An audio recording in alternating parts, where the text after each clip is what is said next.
I was on my knees when the world ended. Literally. Knees pressed into the rough gravel of the rooftop, sweat running down my neck, hands black with grime from the AC unit I'd been fighting with for the past hour.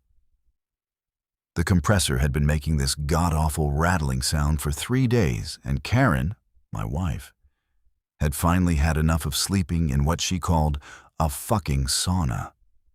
So there I was, Todd Palmer, 42 years old, insurance adjuster, spending my Saturday afternoon with a wrench and a YouTube tutorial pulled up on my phone. The radio app was playing in the background. Some talk show.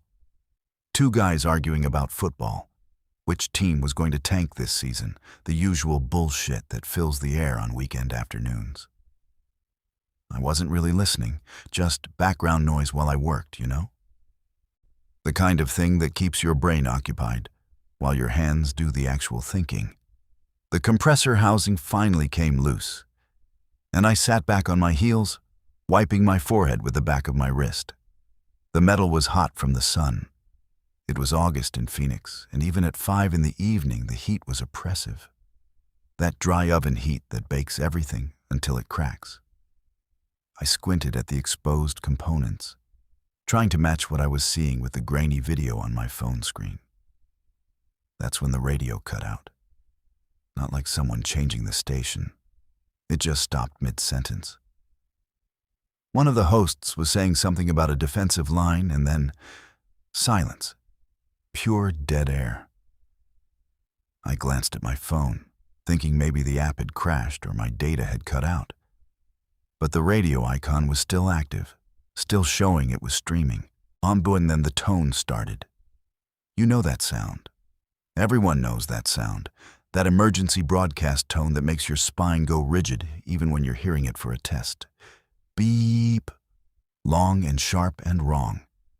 It went on for maybe 5 seconds, and I just stared at the phone, wrench still in my hand, this weird cold feeling spreading through my chest despite the heat. This is not a test. A woman's voice. Flat. Professional. The kind of voice that's been trained to stay calm while reading the end of the world off a teleprompter. This is an emergency alert issued by the Phoenix Metro Emergency Management System. Reports of violent attacks are being confirmed throughout the downtown area and spreading to outlying neighborhoods. Citizens are advised to shelter in place immediately. Lock all doors and windows. Do not attempt to help anyone exhibiting signs of extreme aggression or illness. Repeat, this is not a test. Remain indoors.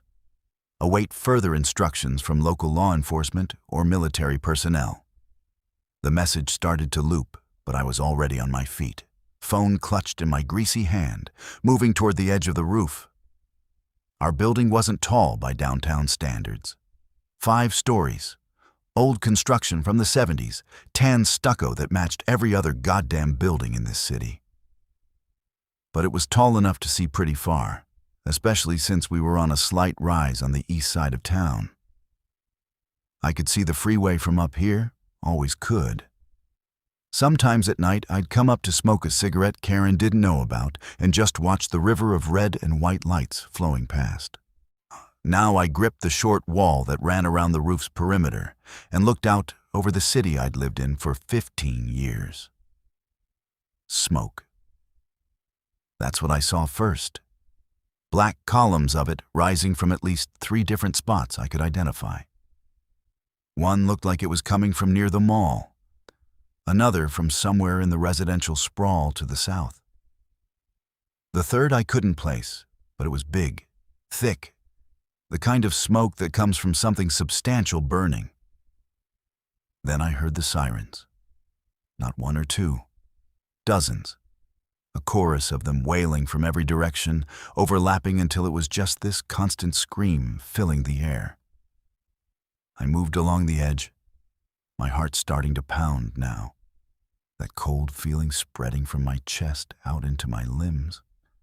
On the street below, Maple Avenue, normally quiet this time on a Saturday, on just a few cars here and there, I saw a man running, full sprint, He was barefoot and his shirt was torn, and even from 5 stories up, I could see the dark stains on it. He was looking back over his shoulder as he ran. 2 more people came around the corner behind him. They weren't running the same way. Their movement was off. Jerky. Too fast but wrong somehow, like animals. Like something pretending to be human but not quite getting the mechanics right. They were chasing him. The man tripped, went down hard on the asphalt. I saw it happen in that crystalline detail you get sometimes when adrenaline hits your system. He tried to get up, hands scraping on the pavement, and the 2 behind him were on him before he made it to his feet. I couldn't see exactly what happened next because a parked car blocked my view, but I heard him scream, high and ragged and full of a kind of terror I'd never heard from a human throat before. "Oh, fuck," I said out loud. My voice sounded weird, distant. "Oh, fuck, oh, fuck, oh, fuck." More people were appearing on the street now, some running, some with that wrong, jerky movement. I saw a woman stumble out of a house 3 buildings down, clutching her arm. Blood was running down to her elbow, dripping onto her yellow sundress. She made it maybe 10 feet before she collapsed. A car came screaming around the corner, driving up onto the sidewalk, clipping a mailbox that went spinning into the street. It overcorrected, fishtailed, slammed into a parked truck with a crunch I could hear from the roof. The driver's door opened, and a teenage girl fell out. She tried to run, but her leg was wrong, bent at an angle that made my stomach clench. She crawled instead, dragging herself away from the wrecked car. 3 of those wrong-moving people converged on her. I stepped back from the edge. My hands were shaking. The wrench slipped from my fingers and clattered on the gravel, and the sound made me jump like I'd been shot. The radio on my phone was still playing that emergency message on loop. Shelter in place, lock all doors and windows, do not attempt to help. "Karen," I said, then louder, "Karen!" I ran for the roof access door. It was propped open with a cinder block. I'd done that myself when I came up so I wouldn't lock myself out. I grabbed my phone, left the tools scattered around the AC unit, and took the stairs down 2 at a time. Our building had 12 units, 6 on the bottom 3 floors, 6 more split between the 4th and 5th. We were in 5B, the corner unit with the good light Karen had fallen in love with when we'd moved in 7 years ago. The stairwell was concrete and metal railings, and it echoed with my footsteps as I hammered down. I burst through our apartment door. Karen was in the kitchen, music playing from her phone on the counter, chopping vegetables for dinner. She looked up when I came in, and the expression on my face must have been something because the knife stopped mid-motion. "What's wrong?" "We need to lock everything," I said. My voice came out higher than normal. "Right now, all the windows, the door, everything." "Todd, what are you—" "Just do it. Please, I'll explain, but we need to do it now." She set the knife down slowly. "You're scaring me." "I'm scared too. Come on." I was already moving to the living room window. We were on the 5th floor, but I locked it anyway, checked that it was secure, pulled the curtains closed. Karen followed me, her face going pale as she watched me work my way around the apartment. "Todd, talk to me." "There's something happening," I said. I was at the bedroom window now. Locked it, tested it, moved to the bathroom. Outside, they're attacking each other. Like that thing in Florida, remember? That guy on the bath salts? It's like that, but it's everywhere. The emergency broadcast is saying to shelter in place. What? She pulled her phone from her pocket, started scrolling. I'm not seeing anything on... Wait, oh my God. Todd. She turned her phone to show me. The screen was filled with what looked like a live news feed. Shaky camera footage of a street somewhere, bodies on the ground, people running. Someone covered in blood, stumbling toward the camera before it cut away. "It's real," she whispered. "This is real. This is actually happening." We stood there in our bedroom, staring at her phone while the world fell apart in high definition. The news was calling it an outbreak. Some kind of rabies variant, one anchor was saying. Another was using the word infected. A third feed cut out entirely mid-sentence. I grabbed Karen's hand. "We need to get out of here." "What? You just said to lock everything." "I know, but we can't stay in the apartment. We're too exposed. If someone gets in the building..." I was thinking out loud now, my mind racing. "The ground floor. We need to secure the whole building. Make sure nothing can get in." "Todd, that's insane. We should just stay here and wait for..." "For what?" I cut her off. "For someone to come help? Look at that." I pointed at her phone where another news feed was showing what looked like a hospital completely overrun, people screaming, staff running. "No one's coming. Not soon enough. We need to make this building safe." She looked at me, really looked at me. Then she nodded once, sharp. "Okay, what do we need?" "I have the gun," I said. "In the closet. The Glock. And there's extra mags in the box. You grab those. I'm going to check if any of our neighbors are still here." Karen had never liked that I kept a gun. We'd had exactly one argument about it when I'd brought it home 3 years ago after a break-in 2 streets over. She'd called it paranoid. I'd called it practical. We'd compromised on keeping it unloaded in the closet safe. Now she went to get it without a word. I stepped into the hallway. Our building had interior corridors, fluorescent lights, industrial carpet that had probably been beige once, but was now some indeterminate gray. The other 5th floor unit, 5A, belonged to an elderly couple named the Richardsons. I knocked on their door. "Mr. Richardson? Mrs. Richardson? It's Todd from next door." No answer. I knocked harder. Waited. Nothing. They might have been out. Might have been at their daughter's place in Scottsdale, where they went most weekends. Or they might have been somewhere else when this started, caught outside when the wrong moving people showed up. I pushed that thought away and headed for the stairs. 4th floor. 2 units. 4A was empty. Had been for 3 months since the previous tenant moved out. The landlord was renovating it, or so he claimed, though I hadn't seen any work being done. 4B was a young guy named Josh who worked nights. I pounded on his door. "Josh, you in there? It's Todd from upstairs." A thump from inside. Then Josh's voice muffled. "What the fuck do you want?" "Have you seen what's happening outside?" A pause. Then the door opened a crack, chain still attached. Josh peered out. His eyes were red. He'd been sleeping. "What are you talking about?" "Turn on your TV. Any news channel. There's some kind of outbreak. People are attacking each other. We need to secure the building." "Dude, it's barely 6. I worked until 4 this morning. I don't have time for..." "Turn on your fucking TV." Something in my voice must have gotten through because he blinked, then closed the door. I heard the chain rattle. The door opened again, and Josh stood there in boxer shorts and an old Metallica shirt, holding his phone. His face went through about 5 different expressions in 3 seconds as he read whatever was on his screen. "Holy shit. Yeah, I'm going downstairs to lock up the ground floor entrances. You should stay inside and lock your door. Don't open it for anyone unless you're absolutely sure they're not infected." "Infected with what?" "I don't know. Does it matter? Just stay inside."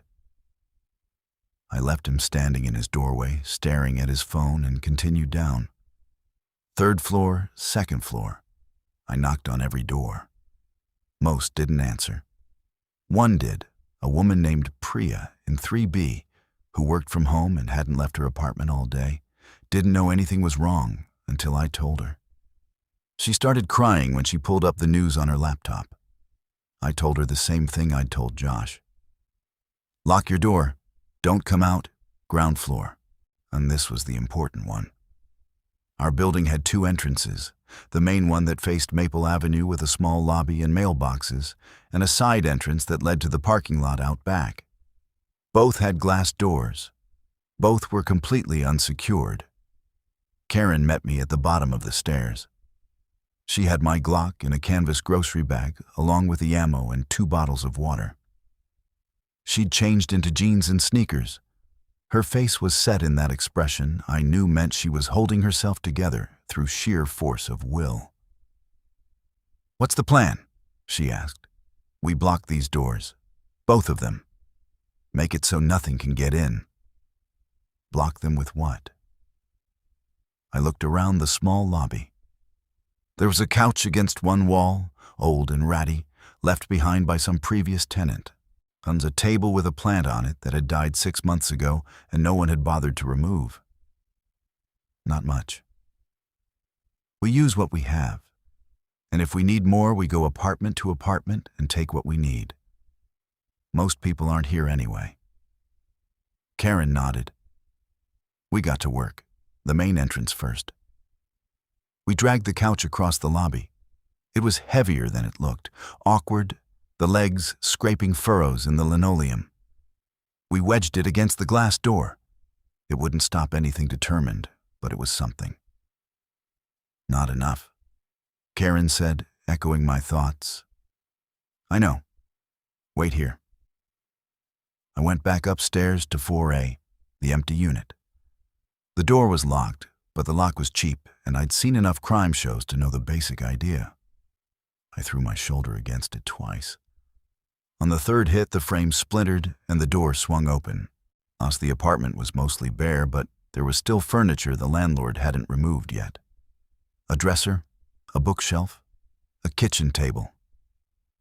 I dragged what I could out into the hallway and down the stairs, making trip after trip. Karen helped when I got to the bottom. We built a barricade against that main door until it was 3 layers deep. Couch, dresser, bookshelf, table all wedged together. "Side entrance," I said. We repeated the process. This door opened outward, which was actually worse for us. Harder to block. But we did our best, piling furniture against it until you couldn't even see the glass anymore. By the time we finished, it was past 7, and the light outside was starting to fade. I was drenched in sweat, my arms aching. Karen's hair was stuck to her forehead, and there was a scrape on her arm where she'd caught it on the edge of the dresser.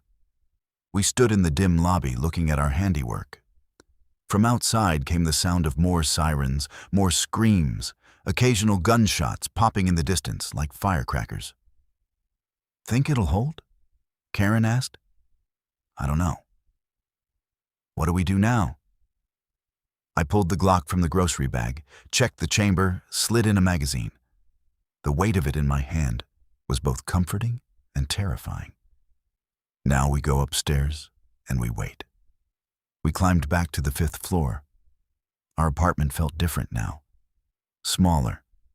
The locked windows seemed less like protection and more like prison bars. Karen went to the kitchen and stood there looking at the half-chopped vegetables on the cutting board, the knife lying next to them. "No, I was making stir-fry," she said quietly. I didn't know what to say to that, so I said nothing. I went to the bedroom and found our camping backpack in the closet. Started filling it with what I thought we might need.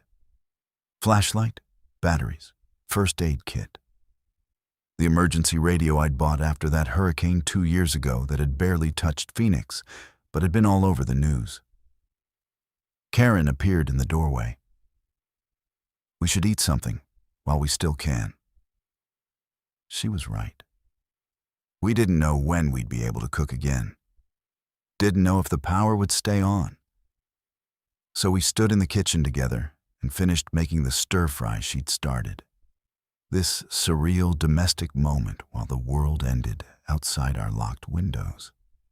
The sound of the vegetables hitting the hot pan, the smell of garlic and ginger, and the motions we'd done together 100 times before.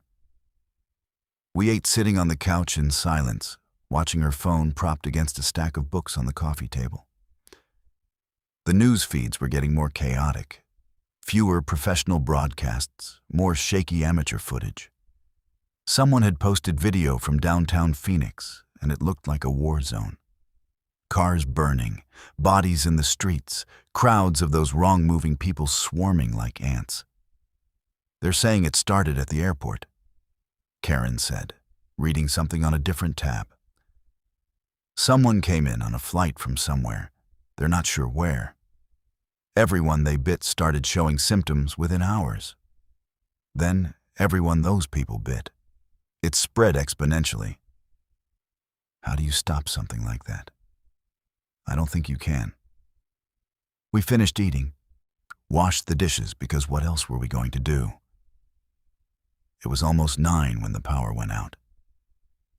No warning. Just click and everything went dark and silent. The hum of the refrigerator cutting off. The barely there buzz of the lights gone. We stood in the sudden blackness, and I heard Karen's breathing speed up. "It's okay," I said, fumbling for the flashlight I'd left on the counter. Found it. Clicked it on. The beam cut through the dark, and I saw Karen's face, pale and frightened. "It's okay. We have this. And the emergency radio has a light, too." "The food in the fridge," she said. "It'll all spoil. Then we eat it first. We'll figure it out." But my mind was racing. No power meant no air conditioning, and it was August in Phoenix. It meant no lights except what we could produce. It meant our phones would die, and then we'd have no connection to whatever information might still be coming through. I went to the window and carefully moved the curtain aside, just enough to look out. The streetlights were dark. The whole city was dark except for scattered fires burning here and there, orange and red against the black. It looked like something from a movie. It didn't look real. Down on the street I could see shapes moving. Hard to make out details in the darkness, but they were there. Lots of them. Some fast, some slow. All wrong. "Don't look," I told Karen. But she came to stand next to me anyway, and we watched together as our city died. We didn't sleep that night. How could we? We sat on the couch with the flashlight between us, both of our phones out, watching as the news feeds gradually stopped updating. And the last one I saw was time-stamped 11:47 p.m. A woman holding a phone camera with shaking hands, showing what looked like the inside of a barricaded store. You could hear pounding on the walls, screaming. Then the feed cut to black. After that, there was nothing new. Just the same videos being shared and reshared. The same panicked messages. The same questions no one had answers to. Around 3 in the morning, we heard something on the stairs. Footsteps. Slow and uneven. Scraping, coming up from below. I grabbed the Glock and moved to our door as quietly as I could. Pressed my ear against it. The footsteps continued. 2nd floor, 3rd floor, 4th floor. They stopped. Then I heard it. A rattling. Someone. Something. Trying a door handle. Josh's door, maybe. Or the empty 4A. The rattling stopped. Started again. Stopped. Then the footsteps continued up toward the 5th floor. I backed away from the door. Karen was standing now, her hand over her mouth. I raised the gun, pointing it at our door, my hand surprisingly steady despite the terror screaming through my nervous system. The footsteps reached our floor, stopped outside our door. I could hear breathing, wet and ragged. Then that rattling sound again, our door handle moving. I'd locked it. Deadbolt and chain. But watching that handle move made every muscle in my body clench. The rattling stopped. More breathing. Then a sound I'll never forget. A low kind of groaning. Not like pain. Not like anything human. Just this vocalization that made something primitive in my brain scream run. The footsteps moved away. Went to the Richardsons' door. More rattling, then nothing. We waited. 5 minutes.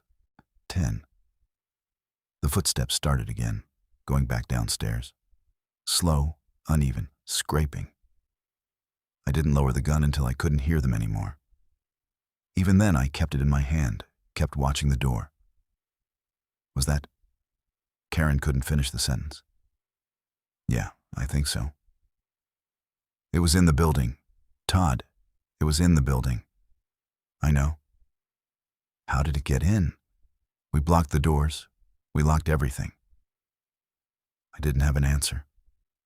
Maybe it had been in here already. Maybe it had gotten in before we'd sealed everything. Or maybe our barricades weren't as good as we thought. We didn't sleep. When the sun finally started to come up, a gray light filtering through the closed curtains, we were still sitting on the couch, both of us staring at nothing. We need to go to the roof, I said, and we need to see what's happening out there now. Karen nodded slowly. Okay. I tucked the gun into my waistband. We opened our door carefully, checked the hallway. Empty. No signs of whatever had been here in the night, except for dark smears on the carpet that might have been blood. We climbed to the roof access, and I pushed open the door.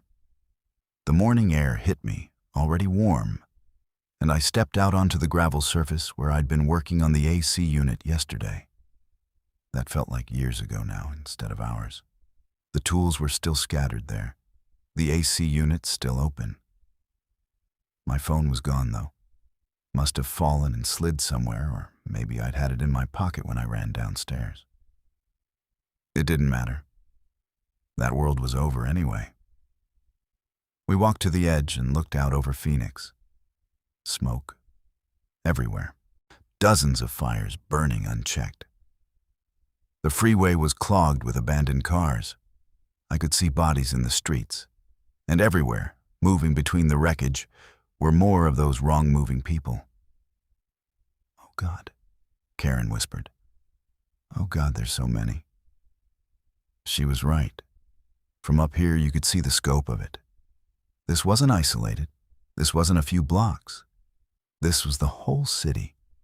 Every direction we looked, just chaos and fire and those things that used to be people. A sound made me look south. A helicopter was coming in low, military maybe, olive green. It passed over the city and I watched it bank toward downtown. Then I saw smoke trail from something on the ground. A missile or rocket or something like that. It hit the helicopter, and the explosion was bright even in the daylight. Debris fell spinning toward the earth. They're shooting at the military, I said numbly. They're actually... Who the fuck shoots at a helicopter? But it wasn't people. Not people like us. I saw movement on some of the rooftops in the distance and realized those things had climbed up there somehow. Some of them still had enough motor control for that, I guess. Enough to point weapons and pull triggers, even if they didn't understand what they were doing anymore. We watched the city burn until the sun was fully up and the heat became unbearable. Then we went back down to our apartment, and I locked the door behind us, and we sat in the dim, hot stillness, trying to figure out what the fuck we were supposed to do now. The water still worked. That was something. I filled every container we had, pots, pitchers, old water bottles. And if the water system failed, we'd need what we could store. Karen went through the refrigerator and freezer, pulling out everything that would spoil first. We should cook all the meat, she said. Eat it in the next couple days before it goes bad. Practical. She was being practical. I loved her for that. We spent the day reorganizing our supplies, took inventory of what we had. 3 cans of soup, 2 boxes of pasta, rice, some canned vegetables, a jar of peanut butter, crackers. Not enough. Not nearly enough if this went on for more than a week or two. We need to get more, I said, from the other apartments. That's stealing. Karen, those people are either dead or gone, and if they come back, they can have whatever's left. But right now, we need food more than we need ethics. She looked at me for a long moment, then nodded. Okay, but we take only what we need, and we leave notes. So if anyone does come back, they know it was us and why. I agreed, because it made her feel better, even though I knew no one was coming back. We started with the Richardsons' place. I had to break the lock again, same method as before. The apartment smelled stale, undisturbed. I found their spare key hanging on a hook by the door and pocketed it, feeling like a grave robber. Their pantry was better stocked than ours. Canned goods, dry pasta, soup, a box of protein bars. We loaded it into garbage bags and carried it back to our place. Left a note on their counter. Borrowed your food. We'll pay back when this is over. Todd and Karen from 5B. Josh's apartment next. He answered my knock this time, looking haggard. He hadn't slept either. You doing okay? I asked. Do I look okay? What the fuck is happening out there? It's bad. We're pooling supplies between everyone left in the building. You want in? He ran a hand through his hair. Yeah, okay. What do you need from me? What food do you have? He had mostly junk. Chips, frozen pizzas that had already thawed and would be inedible soon. Some ramen, beer. We took the ramen and the chips, left the beer. You got any weapons? I asked. Besides your baseball bat? He blinked. How do you know I have a bat? Everyone has a bat. It's like the default weapon. You got anything better? I've got a knife, kitchen knife. Bring it with you if you go anywhere, and keep your door locked. Something was in the stairwell last night. His face went white. In the building? Yeah. Don't know how it got in, but it was here. Tried the doors on the 4th floor, so keep yours locked. I left him looking terrified and went to check Priya's place. She gave us 2 cans of soup and a box of granola bars. Said that was all she could spare. I didn't push it. The empty apartments yielded nothing except furniture we'd already taken. By the end of the day, we had maybe 3 weeks of food if we rationed carefully. Not great, but better than the 3 days we'd started with. That night, the temperature in our apartment had to be over 90 degrees. We lay on top of the covers, sweating, drinking warm water from the bottles we'd filled. The windows stayed locked. We'd talked about opening them for airflow, but the sounds from outside made that impossible. Screaming, gunfire, things breaking, and underneath it all that groaning, dozens of voices making that same inhuman sound. Tell me something good, Karen said in the darkness. Tell me something from before. I thought about it. Remember our honeymoon, that bed and breakfast in Sedona? With the ghost? I smiled despite everything. You were so convinced the place was haunted. It was. I heard footsteps. You heard them too. Old building settling. Bullshit. It was a ghost. She was quiet for a moment. I'd take a ghost over this. Ghosts don't bite. We fell silent. I listened to her breathing in the dark and wondered how long we could actually survive like this. How long before the food ran out, before the water stopped flowing, before one of those things found a way into the building that we'd missed. I must have dozed off because I woke to Karen shaking my shoulder. Light was coming through the curtains. Morning of day 2. Todd, listen. I sat up. At first, I didn't hear anything. Then I did. A rhythmic thumping, coming from below. We crept to our door, opened it slightly. The sound was clearer in the hallway. Thump, thump, thump.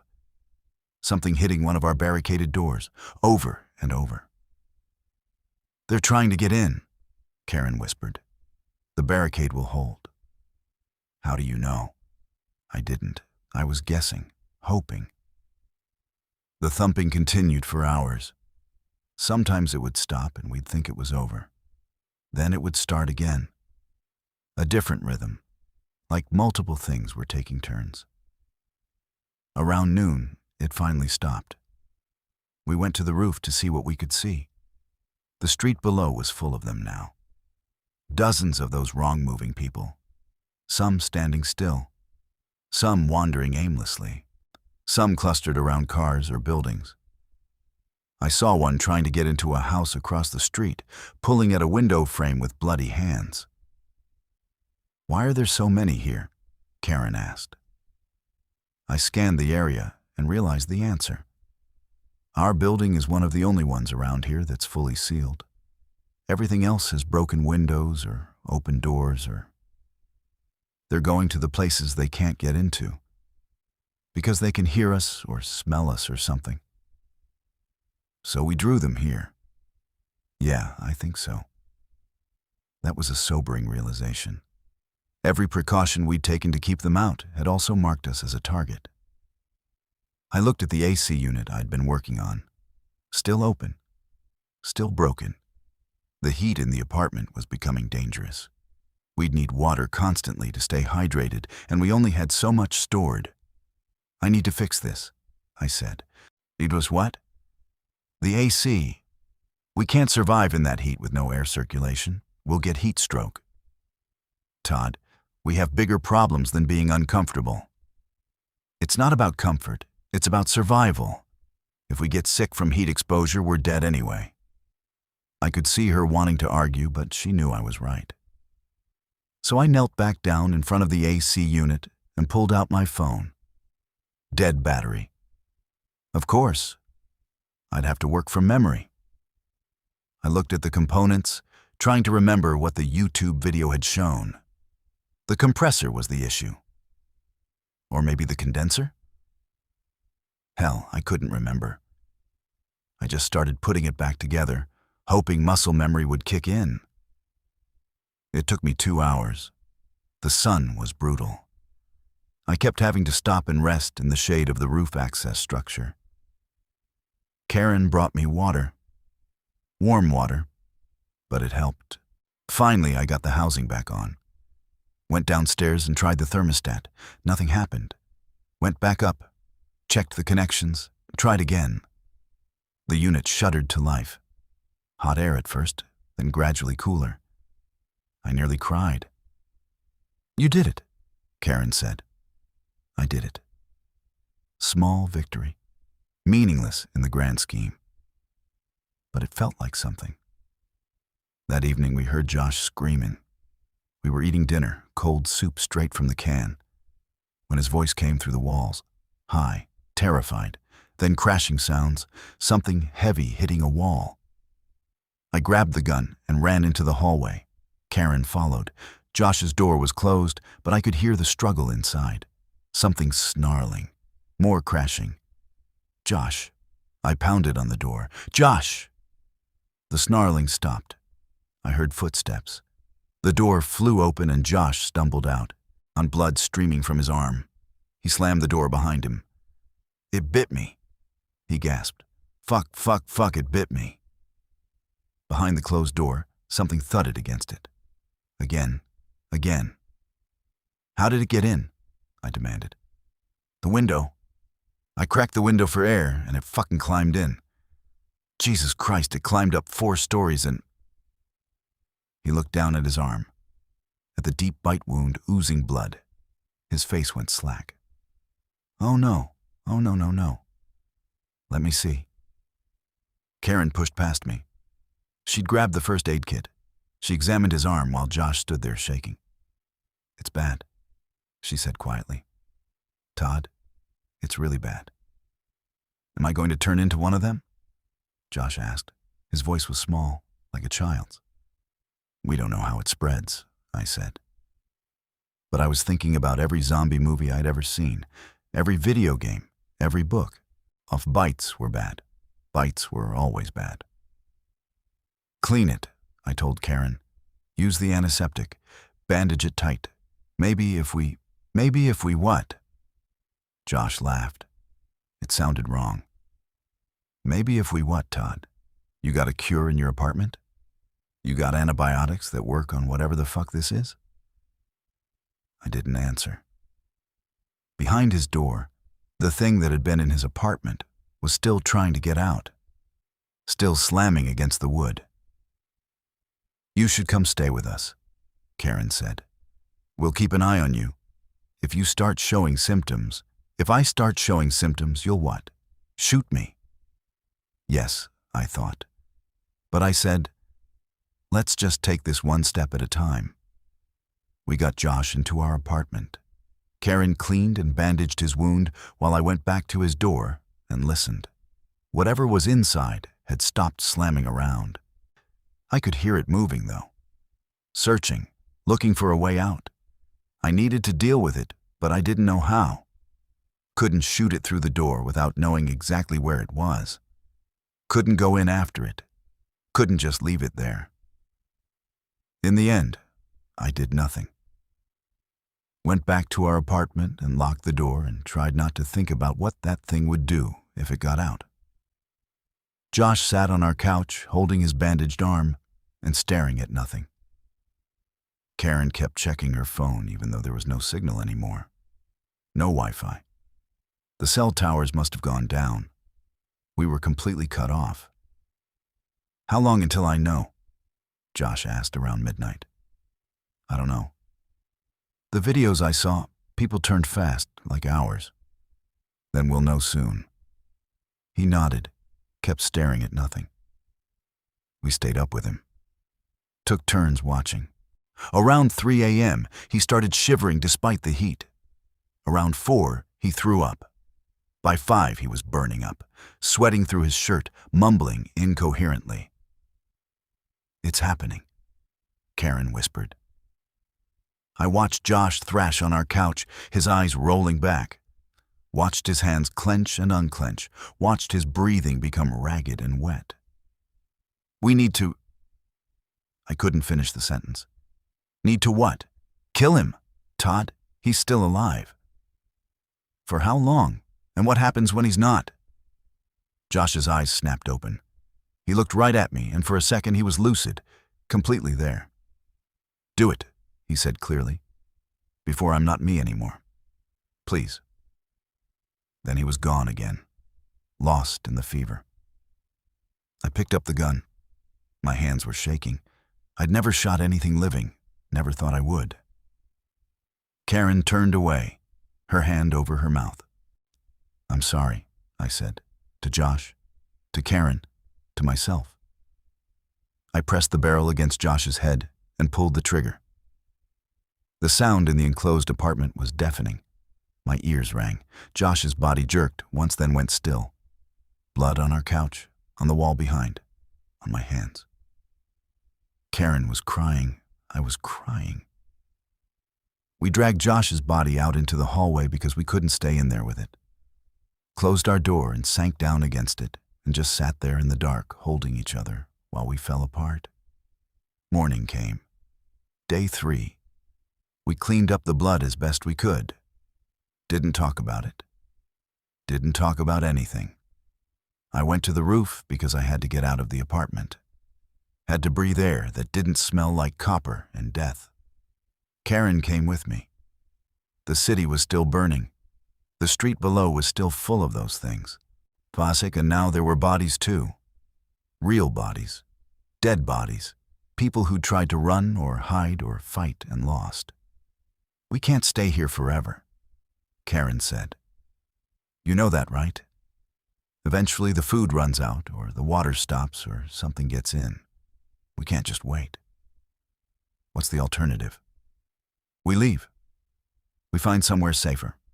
Somewhere with more supplies, or we find other people. Survivors. There have to be others. I wanted to argue, but she was right. This was temporary. A stopgap, not a solution. Where would we even go? I asked. I don't know. But anywhere is better than waiting here to die. I looked out over the ruined city and tried to imagine navigating through it. Through all those things, with just a pistol and hope. "We need more weapons first," I said. "We need supplies. We need a plan." "Then let's make one." We spent the rest of the day planning, going through our supplies, mapping out possible routes. The mall was north about 3 miles. Would have food, supplies, maybe other survivors. But it would also be a beacon. Every survivor would think the same thing, which meant every one of those things would congregate there too. South was more residential, less obvious. Maybe some of the houses would have supplies, tools, weapons. East was the freeway. We could follow it out of the city maybe, get to somewhere less densely populated. West was just more city, more of the same. South, Karen decided. Residential means smaller groups of those things, easier to avoid, and people's houses will have what we need. I agreed. South it was, but not yet. We needed to prepare. I needed to gather everything we could from this building first. We started with the other apartments. Priya answered when I knocked. She looked awful, hadn't slept, hadn't eaten from the look of her. "We're leaving," I told her. "In a few days. We're going to try to make it somewhere safer. You should come with us." She shook her head. "I'm staying. My brother is coming for me. He said he'd come." "When did you talk to him?" 2 days ago, before the phone stopped working. He said he'd drive down from Flagstaff. He's coming." I didn't have the heart to tell her there was no way anyone was driving into Phoenix. No way anyone was coming to rescue her. So I just nodded. "Okay. But if he doesn't come in the next couple days, the offer stands. Apartment 5B. She closed the door without answering. I checked the other apartments again. Still empty except for the thing in Josh's place, which was still making noise. Still trying to get out. That night I lay awake thinking about what we were about to do. About leaving this building that had become our fortress, about going out into that chaos, about how many ways there were to die between here and safety. Karen was asleep next to me, her breathing soft and even. I envied her ability to escape into sleep. My mind wouldn't shut off. Around 2 a.m., I heard a sound that made me sit up. An engine, a car engine, coming closer. I went to the window and carefully peeled back the curtain. Headlights, moving down Maple Avenue. The first vehicle I'd seen moving in 3 days. It was a pickup truck. Big. Probably a Ford or Chevy. It was moving slow, weaving around abandoned cars and bodies. I could see people in the bed. At least 3. They had flashlights. Were pointing them at buildings, searching for something. Those things on the street noticed the truck, started converging on it, moving faster than I'd seen them move before. Like the sound of the engine triggered something. The truck accelerated, smashed through 2 of them without slowing, kept going, turned at the next corner and disappeared. Other survivors then, out there, mobile, armed probably if they were brave enough to drive through this. I wondered if we should have tried to signal them, flag them down. But they'd been moving fast, and by the time I'd processed what I was seeing, they were gone. I went back to bed, but didn't sleep. Just listened to Karen breathe and watched the shadows on the ceiling and tried not to think about what Josh had looked like when I pulled the trigger. On morning, day 4. We started loading our backpacks, food in sealed containers, water bottles, first aid kit, the emergency radio, flashlights, extra batteries. I took the Glock and all 3 magazines. 45 rounds total. Karen took a kitchen knife she'd sharpened against the bottom of a ceramic bowl. We filled our pockets with anything else we could carry. Lighters, matches, a compass I found in the junk drawer, a small roll of duct tape. We'd leave tomorrow, early, before the sun was up. We'd move fast and quiet and hope we got lucky.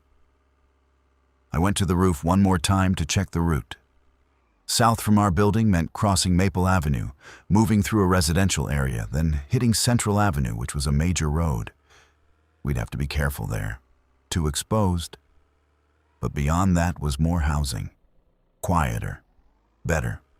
From the roof, I could see movement all over the city. Those things never seemed to stop. Never seemed to rest. Some were clustered around buildings like ours, trying to get in. Others wandered alone. A few had stopped moving entirely, just standing in place like mannequins. I saw birds circling. Crows, probably. Lots of them. They'd have food for a while. Bodies everywhere. Something else caught my eye. To the east, a column of smoke, but different than the others. Darker. Moving.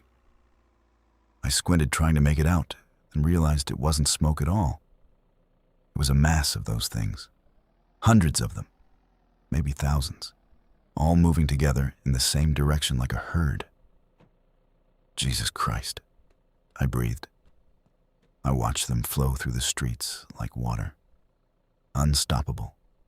Consuming everything in their path. Then any survivors in buildings they passed would be overrun. No barricade could hold against that many. I needed to tell Karen, needed to adjust our route. But I couldn't look away. Couldn't stop watching this tide of death roll across my city. They were heading northwest, toward downtown, toward the places where more people would have sheltered, more prey. Finally, I tore my eyes away and went back downstairs. Karen was sitting on the couch drinking water. She looked up when I came in. "You look like you saw a ghost." "Worse? There's a massive herd of them heading northwest. Had to be 1,000 at least, maybe more." She paled. "Are they coming this way?" "No. But if we'd gone north like we originally thought, we'd have walked right into them." "Then south was the right call." "Yeah, I guess so." We ate dinner early. Wanted to get to bed and be rested for tomorrow. The AC was still working, which made the apartment bearable. We'd miss that. We'd miss a lot of things. "You scared?" Karen asked as we were getting ready for bed. "Terrified." "Me too." We held each other in the dark, and I tried to memorize this moment. This last moment of relative safety before we stepped out into hell. I must have slept because I woke to Karen shaking me. "Todd, someone's outside." I sat up, instantly alert. Grabbed the gun from the nightstand. "Outside the building?" "Outside our door." We both froze. Listening, I heard it then. Footsteps in the hallway, but not the shambling, scraping steps of those things. These were deliberate. Human. A knock on our door. 3 sharp raps. "Hello?" A man's voice. Rough. Tired. "Anyone in there? I'm not infected. I'm just looking for people." I approached the door carefully, gun raised. "How do I know you're not lying?" "You don't. But I've been knocking on every door in this building, and so far you're the first to answer. That thing in 4B tried to eat me. I'm pretty sure I'm not one of them." "How'd you get in?" "Side entrance. Your barricade shifted. There's a gap big enough to squeeze through." Fuck. We'd missed something. Or it had come loose. Either way, our building wasn't sealed anymore. "I'm armed," I said. "If you try anything..." "I get it. Look, I'm just going to slide my weapon under the door, okay? As a show of good faith." I watched as a hunting knife appeared under the gap at the bottom of our door. Big blade. Looked well used. I made a decision. Unlocked the door. Opened it with the gun pointed at chest height.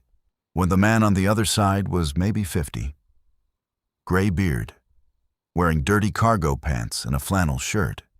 His hands were empty and raised. "Name's Rick," he said. Rick Jennings.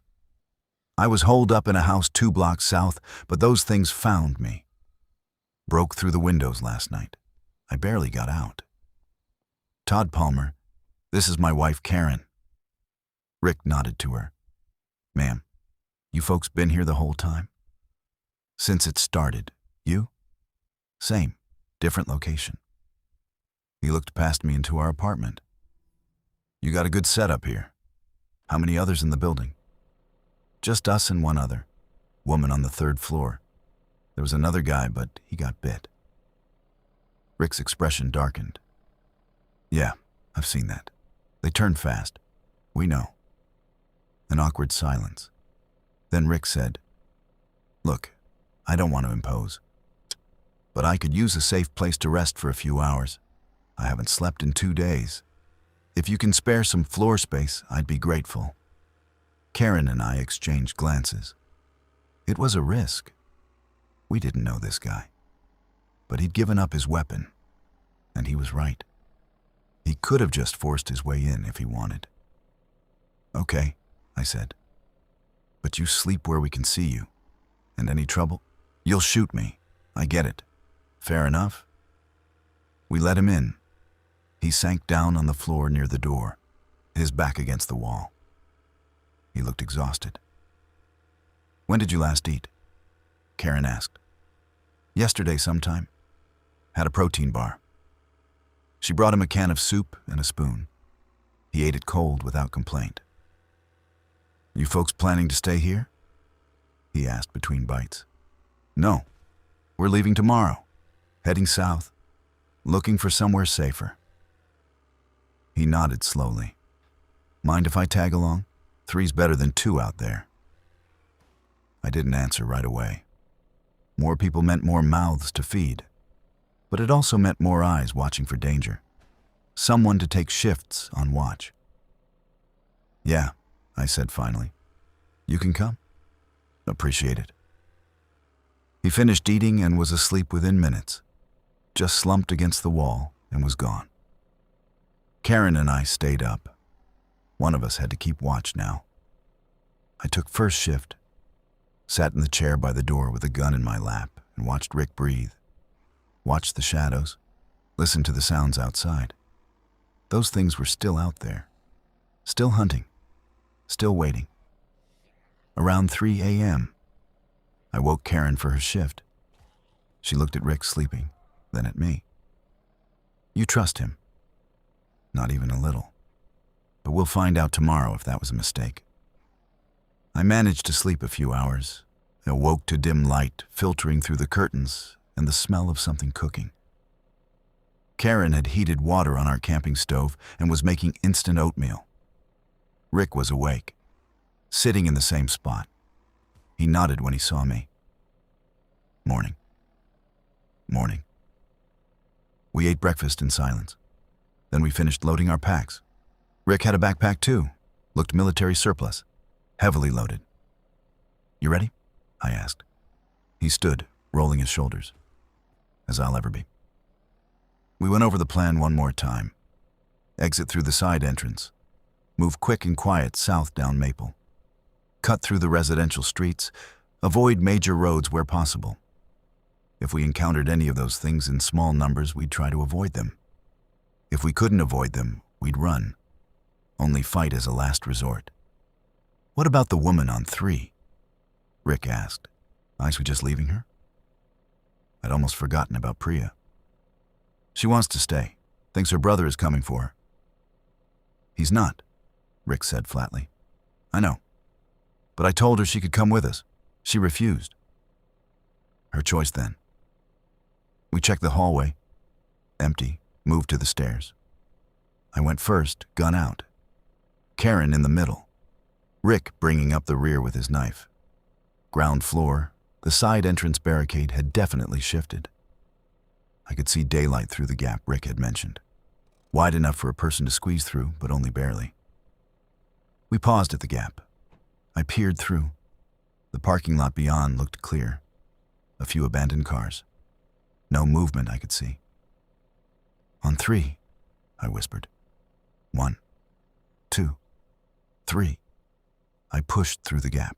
The edge of the dresser caught my shirt, tore it, but I was through. Turned and helped Karen, and then Rick squeezed through behind us. We were outside.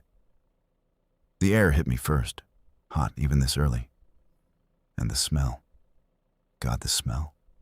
Rot and smoke and something else. Something sweet and wrong. We moved quickly across the parking lot, keeping low, using the cars for cover. Made it to the fence at the back, climbed over, dropped down into the alley beyond. So far, so good. We headed south, staying to alleys and side streets where we could. The city was eerily quiet. No traffic sounds, no planes overhead. Just our footsteps and our breathing and the occasional distant noise that might have been one of those things or might have been something else. We passed bodies. Hard not to. They were everywhere. Some looked fresh. Others had been there a while. We didn't look too closely, just stepped around them and kept moving. 3 blocks south, we heard movement ahead. All of us froze. I signaled for everyone to get down behind a car. 2 of those things shambled into view. They were what used to be an old man and a teenage girl. The old man was shirtless, his chest torn open. The girl's face was mostly gone. They moved with that wrong jerky gait, heads swiveling as they searched for prey. We stayed absolutely still, barely breathing. They passed within 10 feet of us. The girl stopped, sniffed the air. Her ruined face turned in our direction. My finger tightened on the trigger. Don't see us, don't see us, don't see us. She took a step toward our hiding spot. The old man followed. Another step. Another. Then a sound from somewhere to our left. A crash, like something falling. Both of those things turned and moved toward it instead, shambling away, when we waited until they were out of sight before we moved again. Too close, Karen whispered. Yeah. We continued, more carefully now, checking every corner, every shadow. We made it 6 more blocks before the next encounter. This time it was 4 of them, standing in the middle of the street, just standing there, not moving, like they were powered down. We needed to get past them to continue south, no other route that didn't add miles to our journey. We tried to sneak past, I decided, single file, slow and quiet. We moved along the side of the buildings, step by step. Rick was ahead now, leading. I was in back, Karen in the middle. We were almost past them when Karen's foot caught on something, a piece of debris. She stumbled, caught herself, but not before making a sound. All 4 of those things' heads snapped toward us. Run! Rick shouted. We ran, full sprint. Behind us I heard that awful groaning. Heard them give chase. They were fast. Faster than they should have been. Rick pointed to a house ahead. Door was open. We barreled through it, and I slammed the door behind us. Through the deadbolt. Heard bodies hit the outside a second later. The house was dim. Smelled like death. I didn't want to know what was in here, but we didn't have a choice. We were trapped, pounding on the door, the wood shaking in its frame, not going to hold long. Back door, Karen said. There has to be a back door. We moved through the house. Living room, kitchen, bodies on the floor, bloated and rotting. We stepped over them, found the back door, also open. Outside was a fenced yard. We climbed the fence, dropped into the next yard, kept going. Must put 3 more fences and 4 more houses between us and those things before we stopped to catch our breath. I checked our location. We'd gone off course, but not too badly. Could correct if we headed west for a block and then continued south. Everyone okay? I asked between gasps. Fine, Rick said. That was close, though. Yeah. We rested for 5 minutes and then moved again. The sun was fully up now, heat building. We needed to find shelter soon. Traveling in the day was too exposed. We found it 2 blocks later. A small church. White paint peeling, windows intact, door locked. Rick kicked it in. We entered with weapons ready, but the church was empty. Just pews and hymnals and a thick layer of dust. We barricaded the door, checked that there were no other entrances. Then we collapsed in the pews and just sat there breathing. We covered maybe a mile. Rick said, "At this rate, it'll take us a week to get anywhere." He was right. We needed to move faster. But I didn't see how without taking bigger risks. "We rest here until dark," I said. "Then we move again. Those things seem less active at night." "How do you figure?" "I don't know. Just a guess based on what I've seen. But moving in daylight is getting us killed." We settled in to wait. Took turns on watch. I had second shift. Sat in a pew near the front watching the door. The light through the stained glass windows painted colors on the wall. Red and blue and gold. Peaceful. Like the world outside wasn't dead. I must have zoned out because Karen's hand on my shoulder made me jump. "Your shift is up," she said softly. "Get some sleep." I tried but couldn't. My mind was racing, replaying every close call, every mistake, thinking about how many more there would be before we found safety. If we found safety. Around 7 p.m. we ate, shared a can of beans, drank warm water, checked our weapons. "Where are we going exactly?" Rick asked. "You mentioned south, but south to where?" "Good question." I didn't have a good answer. "Away from the city, somewhere less dense. Maybe find a farmhouse or something. Somewhere we can defend." "And then what? Just wait there until someone rescues us?" "You got a better idea?" He was quiet for a moment. "My brother had a cabin, up near Payson, middle of nowhere, off-grid, solar panels, well water, stocked with supplies because he was one of those prepper types." "Payson is north," Karen said. "We'd have to go through the worst of it to get there." "Yeah, but if we make it, we'd have everything we need to survive long term." I considered it. A cabin in the woods, self-sufficient, isolated, it had appeal. But the journey would be brutal. "How far?" 80 miles, give or take. On foot, that's weeks, through all of that out there. "I know. But what's the alternative? Keep moving south until we run out of city, then what?" "We'll still need supplies, still need shelter. This way, we have a destination, a goal." He had a point, and honestly, I didn't have a better plan. "What do you think?" I asked Karen. She looked between us. "I think 80 miles is a long way to go on hope. But I also think staying in Phoenix is death. So if this cabin is real and it has what we need, then yeah, let's try for it." "It's real," Rick said. "I was there last summer, helped him install the solar panels." "Okay," I decided. "Well, we go north, but carefully. We avoid the herd we saw. We move at night. We don't take unnecessary risks." Agreed. Darkness fell. We watched through the windows as the shadows deepened. Heard those things moving outside. More of them now. Like they were more active after sunset, contrary to what I'd thought. "Maybe we wait for late night," Rick suggested, like 2 or 3 a.m., when they're more spread out. Made sense. We settled back in to wait. The hours crawled. I dozed, woke, dozed again. At some point around midnight, I heard Karen crying softly. Went to sit next to her. "What is it?" "I keep thinking about everyone we knew. My sister, your parents, everyone. And we don't know if they're alive or dead or turned into those things." I put my arm around her. "I know. What if we're the only ones left? What if we make it to this cabin and we're just alone until we die?" "Then we're alone, but we're together. That counts for something." She leaned into me. We sat like that until Rick said it was time to move.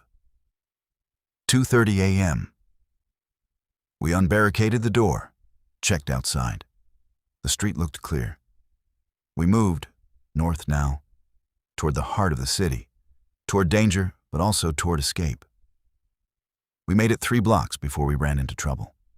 A group of survivors, 5 of them, armed with bats and pipes. They came out of an alley as we passed. "Hold it," their leader said. Big guy, bald, wearing a leather jacket despite the heat. "Drop your weapons." "We're not looking for trouble," I said. Gun still in my hand, but pointed at the ground. "Didn't ask what you're looking for. Asked you to drop your weapons." "Not happening," Rick said. His voice was flat, dangerous. The leader smiled, showed bad teeth. "See those guys behind you?" I turned. 3 more had appeared behind us. We were surrounded. "Now you can drop your weapons and give us your supplies," the leader continued, "or we can take them. Your choice." Karen's hand found mine, squeezed hard. I looked at Rick. He gave a tiny shake of his head. "Don't comply." But we were outnumbered, outmaneuvered. If we fought, we'd lose. "Okay," I said. "Okay. We'll give you what we have." "Todd, no," Karen said. "We don't have a choice." I lowered the gun, started to set it down. The leader's smile widened. Then Rick moved. Fast. Oh, faster than I'd have thought possible. He threw his knife. It buried itself in the leader's throat. The man went down, gurgling. Everything happened at once. The others rushed us. The guy brought the gun up, fired twice. Both shots hit. 2 more down. Karen screamed. I turned and saw one of them grabbing her. I couldn't shoot without hitting her. Rick was fighting 2 at once. His knife was gone, but he had one of them in a headlock, breaking his neck with a sickening crack. I ran at the one holding Karen, pistol whipped him across the face. He let go and I shot him point blank. The last 2 were running, getting away. I let them go. It was over in seconds. 8 bodies on the ground, 3 of them still moving. I put bullets in each of their heads. My ears were ringing. My hands were shaking. Karen was crying again. Rick was breathing hard, blood on his knuckles. "We need to move," he said. "Now. Those gunshots will draw every one of those things within a mile." He was right. I could already hear groaning in the distance, getting closer. We ran, left the bodies, left our pursuers. Just ran into the dark. Found another building, an old office complex. Got inside and barricaded ourselves in a 3rd-floor office. Sat in the dark and listened to the sounds of things gathering outside. "You didn't have to kill them," Karen said. She was looking at Rick. "Yes, I did. They weren't going to let us go. You know that. They were people. They stopped being people when they decided to rob and murder us. They made their choice." "Rick's right," I said quietly. "If we'd given up our weapons and supplies, we'd be dead." She didn't argue, but I could see she was struggling with it. Hell, I was struggling with it. We just killed 5 people. 5 living, breathing people, not infected, just desperate, like us. But they'd have killed us without hesitation. I had to believe that. Had to believe we'd done what we needed to do to survive. We stayed in that office until dawn. Didn't sleep. Just listened and waited and tried not to think about the bodies on the street below. When light started filtering through the windows, we checked outside. The infected had moved on. The street was clear, except for the corpses from our fight. "We keep moving," Rick said. "No rest, no stops. We put distance between us and this area." We moved all day, through streets and alleys, hiding when we saw groups of infected, fighting when we had no choice. It was brutal, exhausting. Karen twisted her ankle at some point but kept walking. Rick took a bite to his forearm from an infected that got too close, but he crushed its skull with a brick before it could do more damage. "We need to clean that," I said, looking at his arm. "Later. Keep moving." By nightfall, we'd covered maybe 10 miles. Not enough, but it was something. We found a house that was secure, locked ourselves in. I cleaned Rick's wound with the last of our antiseptic. "If you turn," I said. "I won't." The bite didn't break skin, just bruised. "See?" He showed me. He was right. The skin was intact, just badly bruised. "Okay, but if you start feeling symptoms, you'll put a bullet in my head. I know the drill." We slept in shifts that night. I had last watch. Sat by the window watching the sun come up over the ruined city. We were maybe halfway to the edge of Phoenix, and another 10 miles, and we'd be in the suburbs. 10 more after that, and we'd be in open country, then 70 more to Payson. The math was brutal. At our current pace, it would take weeks.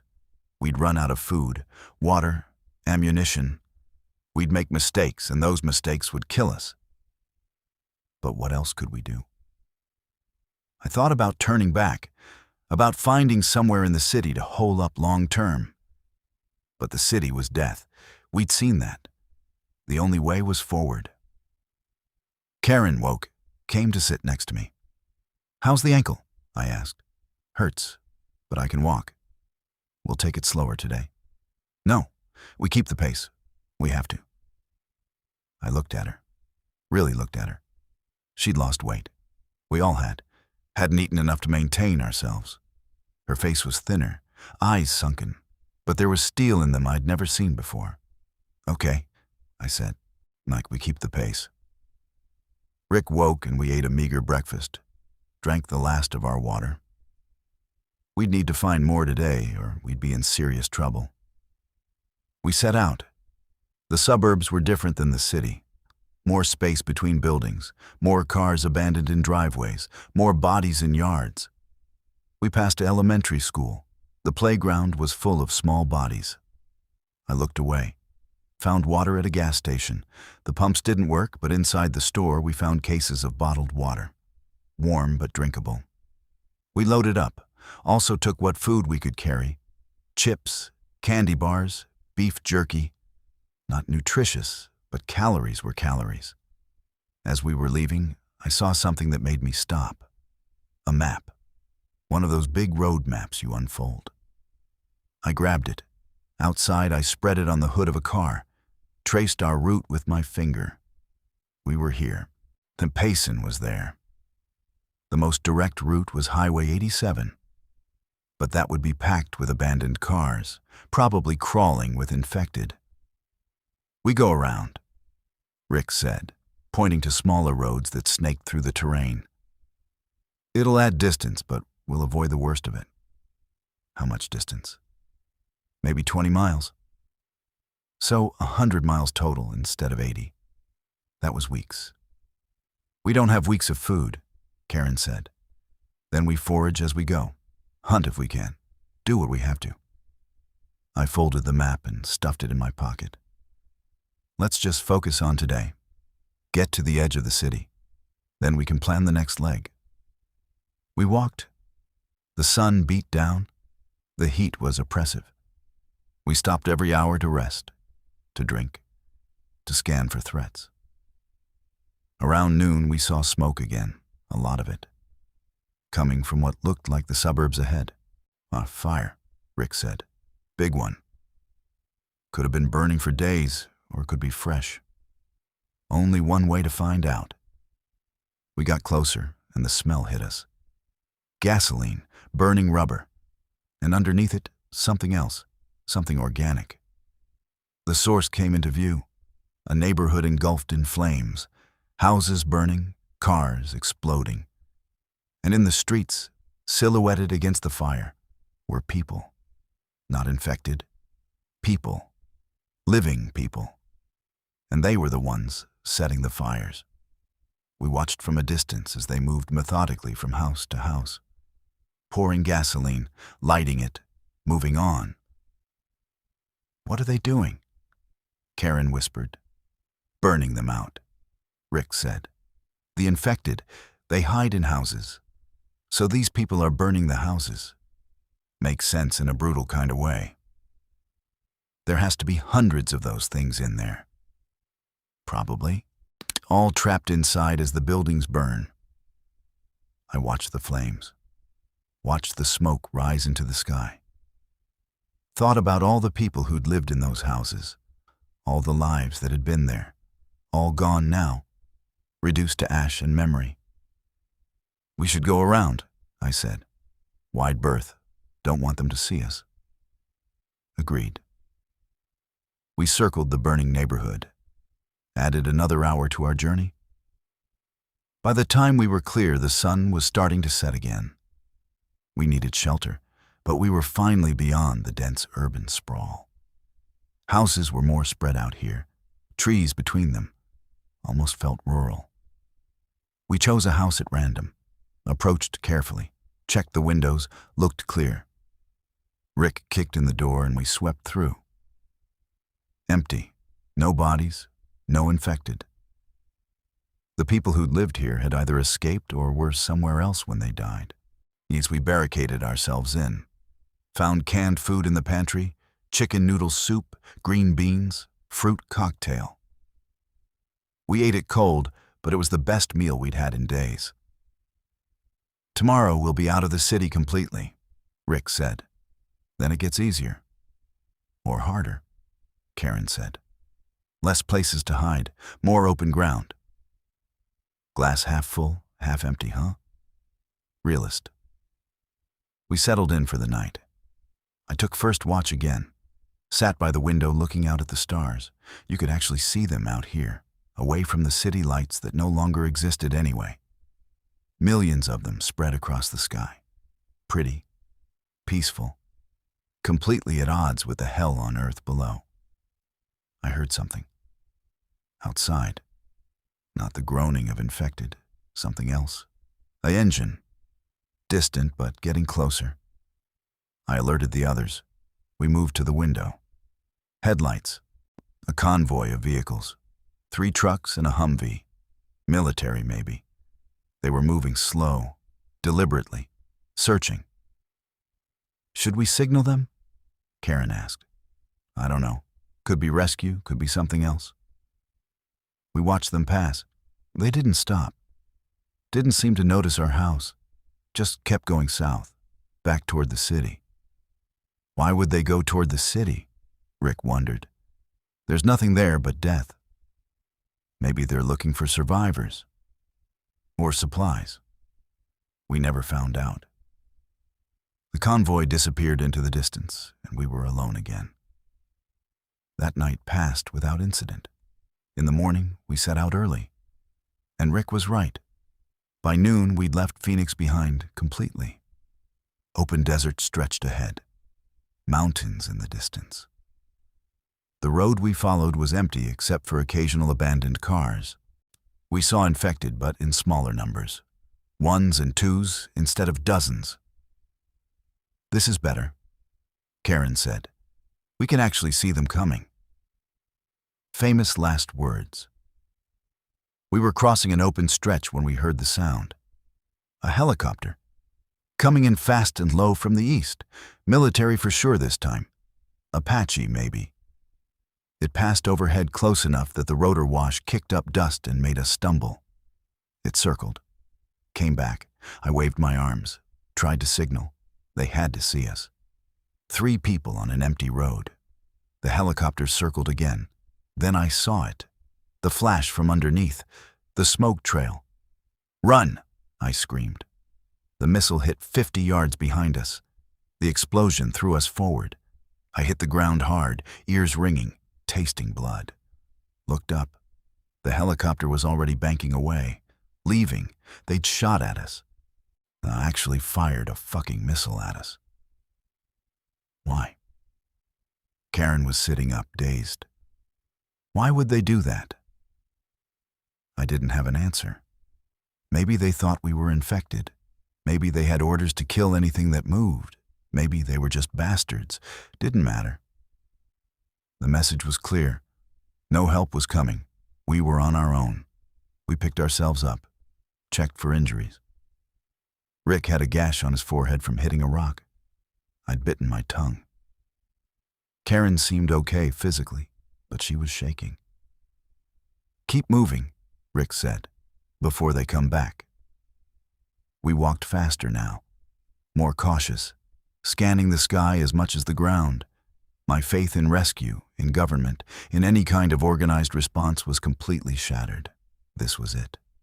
The world had ended. And whatever came next, we'd have to build it ourselves. 3 more days of walking. We stuck to back roads, avoided anything that looked like it might have people, found water in streams. Food was harder. We were down to emergency rations, and they wouldn't last. On day 8 since leaving Phoenix, we shot our first deer. We'd seen wildlife, lots of it. Rabbits, coyotes, birds. But deer were big enough to matter for food. Rick took the shot with a hunting rifle we'd found in one of the houses we'd sheltered in. Dropped the deer cleanly. We field dressed it right there on the side of the road. Took as much meat as we could carry. That night we built a fire in a dry wash where it wouldn't be visible from a distance. Roasted venison on sticks. It was tough and barely cooked, but it was protein and we needed it desperately. "How much farther?" Karen asked. I checked the map by firelight. Maybe 30 miles. Like if we push, we could make it in 3 days. What if the cabin isn't there anymore? What if someone else found it, or infected overran it? Then we deal with that when we get there. But she'd voiced the fear we all had. We were betting everything on this cabin. On Rick's memory, on hope. Day 9, we hit the mountains. The terrain got rougher, slower going, but there were fewer infected. The population out here had been sparse to begin with. We passed through small towns, ghost towns now, bodies in the streets, doors hanging open, no signs of life. In one town, we found a body that was different, fresh, but not infected. Shot in the head, execution style. "Someone's out here," Rick said. "Someone alive." "Friendly?" Karen asked. Probably not. We moved more carefully after that. Kept to cover. No fires at night. Slept in shifts with weapons ready. Day 10 we saw them. A group of maybe 20 people. Fortified in what looked like an old ranch. We watched from a distance through binoculars Rick had. They had guards, walls made of cars and sheet metal. Looked organized. Looked like they were surviving. "Should we approach?" I asked. "No," Rick said immediately. "We don't know them. Don't know what they do to outsiders. Keep moving." Part of me wanted to argue. Wanted to believe there were good people out there. But I'd learned. The world had taught me. Trust no one. We circled wide and continued north. Day 11, we hit a road Rick recognized. Got excited for the first time since this started. This is it. This road leads right to the cabin. Maybe 5 more miles. We picked up the pace despite exhaustion. Despite pain. We were so close, and the road wound through pine forest. Beautiful country. Would have been a nice weekend getaway before. Now it was just trees and silence, and the ever-present threat. Then we saw the cabin. Set back from the road. Log construction. Solar panels on the roof, like Rick had said. Small but solid looking. "That's it," Rick said. His voice cracked. "That's my brother's place." We approached cautiously. The door was closed, windows intact, no obvious signs of damage. Rick tried the door. Locked. He pulled out a key he'd been carrying. Opened it. Inside was dark. We entered with weapons ready, empty, but not ransacked. Everything looked untouched. Supplies still on the shelves. Canned goods, dried food, water filtration system, weapons, ammunition. Everything Rick had promised. We'd made it. We closed the door behind us, and for the first time in 11 days, I felt something like safety. Karen started crying. Relief this time instead of fear. Rick sat down heavily in a chair and put his face in his hands. I checked the solar panels. Still working. Batteries charged. We had power. I checked the well. Water still flowing. I checked the perimeter. Fence was intact. No signs of infected nearby. We'd actually made it. That first night in the cabin, we ate real food. Heated on a propane stove, we drank clean water. We slept in beds instead of on floors. It felt like a dream. But dreams end, and reality has a way of creeping back in. Day 12. I woke to the sound of breaking glass. Jumped out of bed. Grabbed the gun. Rick and Karen were already up. We moved to the living room.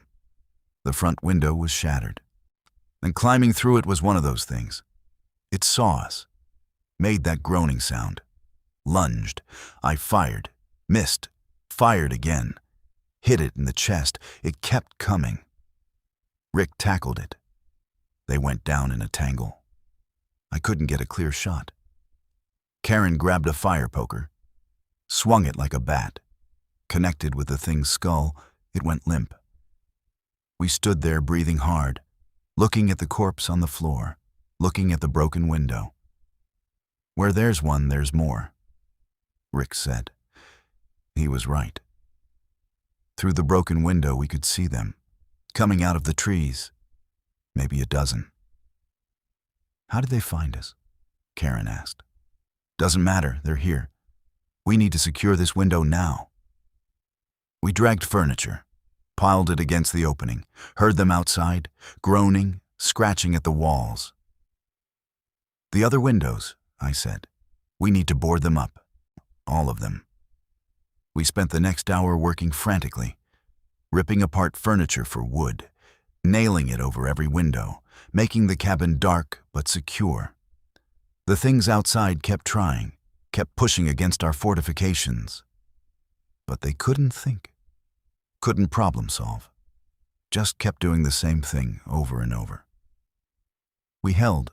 By nightfall, they'd wandered off, or stopped moving, or something.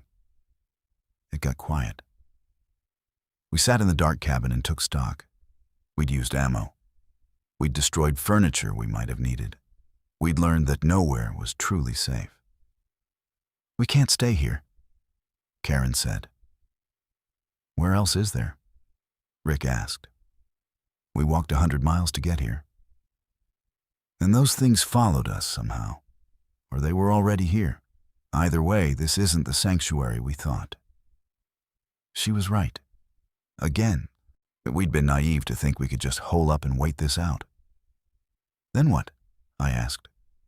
We just keep moving forever? Until we die? No. We find other people. Real survivors. Build something together. Strength in numbers. We saw survivors. They shot at us, or tried to rob us. People are as dangerous as those things. Some people. Not all people. There have to be good ones left. I wanted to believe her. Wanted to think there was something worth building toward. But I'd seen too much. Done too much. Still. What else was there? Okay, I said. We rest here for a few days. Resupply. Then we head out again. Look for other survivors. Carefully. Where? Rick asked. I pulled out the map. Studied it. There's a town north of here. Bigger than the ones we passed. Pre-outbreak population was maybe 10,000. And if anyone organized a real survival community, it would be there. Or it's overrun like Phoenix. Only one way to find out. We spent 3 days at the cabin, resting, eating well, rebuilding our strength. I repaired the window as best I could. We loaded up on supplies, took more ammunition, more food, more water purification tablets. On day 15 since leaving our apartment in Phoenix, we set out again. The cabin had been a dream, a false hope, but it had given us what we needed to continue. And continuing was all we could do. The town was called Pine Ridge, 20 miles north through forest and hills. We took our time, no rushing, careful and quiet. We saw more infected along the way. Small groups, easily avoided. Saw more wildlife too. The world was reasserting itself, nature filling the void left by humanity. On day 17, we reached the outskirts of Pine Ridge, and we saw the wall. Someone had built a wall around the town, cars and shipping containers and concrete barriers, 20 feet high in places, topped with razor wire. And on that wall were guards, living people with rifles. "Hello down there," a voice from the wall, a woman. "State your business." I stepped forward, hands visible, no weapons drawn. "We're survivors, looking for safe harbor." "How many?" "3. Anyone bit? Anyone sick?" "No, we're clean." A pause, conferring with someone out of sight. Then, "Weapons on the ground? All of them. Step back." We complied, laid down our guns, our knives, everything. A gate opened, 10 people emerged, all armed, all wearing matching armbands, some kind of militia or security force. They searched us, checked us for bites, took our supplies. "You'll get them back if you're clean," their leader said. An older man, gray hair, hard eyes. "We quarantine everyone new for 48 hours. If you're not infected by then, you can join the community." "Join? Like live here?" "We're rebuilding, trying to anyway. We've got about 200 people inside, farmers, doctors, engineers. We're making it work, but we're careful about who we let in." I looked at Karen, at Rick. They both nodded. "Okay," I said. "We'll do the quarantine." They let us inside, through the gate, into Pine Ridge. The town was different than I expected. Clean, organized, people were working, planting crops, repairing buildings. Children were playing in a fenced yard. Children. I hadn't seen children since this started. They took us to a building on the edge of town. It looked like it used to be a fire station. Locked us in separate rooms with MREs and water. And we waited. 48 hours. I paced my small room. Slept when I could. Thought about everything that had led to this moment. Josh dying on our couch. The survivors we'd killed. The helicopter that shot at us. The long walk through hell. We'd made it. Maybe, if these people were telling the truth.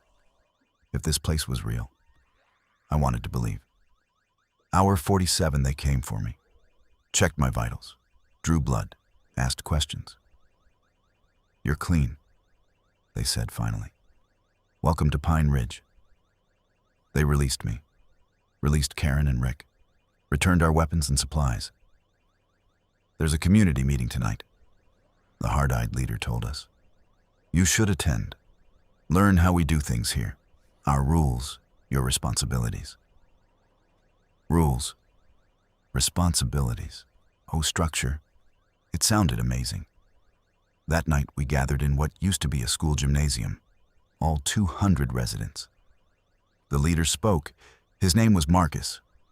Wait, no, not Marcus. I said no common names. His name was Henry. Henry Blackwood.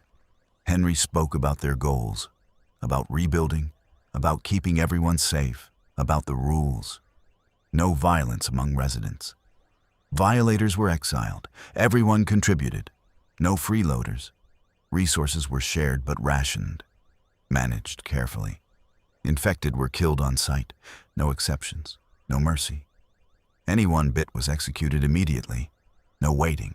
No debate. That last one made my stomach clench, but I understood. It was harsh, but necessary.